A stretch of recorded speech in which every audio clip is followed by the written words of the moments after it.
ಇದೇ ಕುಮಾರಸ್ವಾಮಿ ದೇವೇಗೌಡರು ಧರ್ಮಸಿಂಗ್ ಅವರಿಗೆ ಕೊಟ್ಟಿದ್ದಂತ ಮಾತನ್ನ ಮುರಿದು ತಾವೇ ಅಧಿಕಾರಕ್ಕೆ ಬರ್ತಕ್ಕಂಥ ಕೋಮುವಾದಿಗಳ ಜೊತೆ ಸೇರ್ಕೊಂಡು ಅಧಿಕಾರಕ್ಕೆ ಬರ್ತಕ್ಕಂಥ ಪ್ರಯತ್ನವನ್ನ ಮಾಡಿದ್ರು. ಅಧಿಕಾರವನ್ನು ಮಾಡಿದ್ರು. 20 ತಿಂಗಳು ಹಂಚಿಕೊಂಡು ಅಧಿಕಾರ ಮಾಡಿದ್ರು.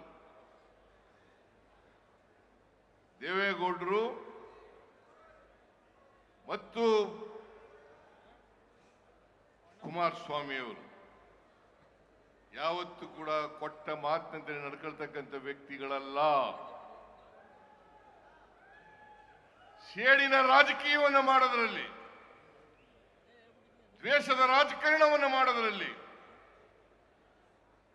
ಬೇರೆಯವರು ಅಧಿಕಾರದಲ್ಲಿ ಇರ್ತಕ್ಕಂಥದನ್ನ ಸಹಿಸಲಿಕ್ಕೆ ಸಾಧ್ಯ ಆಗದೆ ಇರ್ತಕ್ಕಂಥ ಮನಸ್ಥಿತಿ ಇರ್ತಕ್ಕಂಥವರು ದೇವೇಗೌಡರು ಮತ್ತು ಅವರ ಕುಟುಂಬ ಅಂತಕ್ಕಂಥದನ್ನ ಇವತ್ತು ಅನಿವಾರ್ಯವಾಗಿ ಹೇಳಲೇಬೇಕು ಅಂತಕ್ಕಂಥ ಮಾತುಗಳನ್ನ ತಮಗೆ ತಿಳಿಸಲಿಕ್ಕೆ ಬಯಸ್ತಾ ಇದ್ದೇನೆ. ನೀವೆಲ್ಲ ನೋಡಿದ್ರಿ ಟಿವಿನಲ್ಲಿ ಬಿಜೆಪಿಯವರು ಜೆಡಿಎಸ್ನವರು ಹೇಗೆ ಒಬ್ರಿಗೊಬ್ರು ಬೈದಾಡ್ಕೊಂಡಿದ್ರು.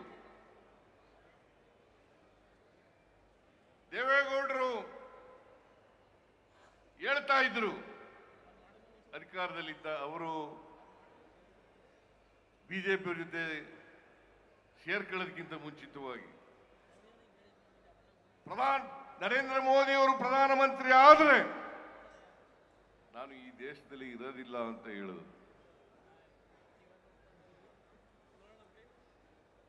ಈ ದೇಶದಲ್ಲಿ ಇರೋದಿಲ್ಲ ಅಂತ ಹೇಳಿದ್ರು.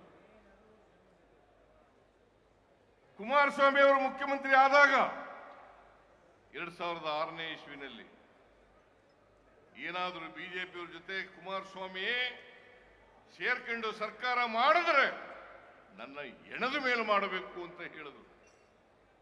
ಹೆಣದ ಮೇಲೆ ಮಾಡಬೇಕು ಅಂತ ಹೇಳಿದ್ರು. ಈಗ ಕೋಮುವಾದಿಗಳ ಜೊತೆ ಸೇರ್ಕೊಂಡು ಷಡ್ಯಂತ್ರವನ್ನು ಮಾಡಿ ಕೇಂದ್ರ ಸರ್ಕಾರ ಜೊತೆ ಶಾಮೀಲಾಗಿ ಕರ್ನಾಟಕದ ಬಿಜೆಪಿ ಜೊತೆ ಸೇರ್ಕೊಂಡು ನಮ್ಮ ಸರ್ಕಾರವನ್ನ ದುರ್ಬಲಗೊಳಿಸತಕ್ಕಂಥ ದುಷ್ಟ ಪ್ರಯತ್ನವನ್ನ ಮಾಡ್ತಾ ಇದ್ದಾರೆ. ದುಷ್ಟ ಪ್ರಯತ್ನವನ್ನ ಮಾಡ್ತಾ ಇದ್ದಾರೆ.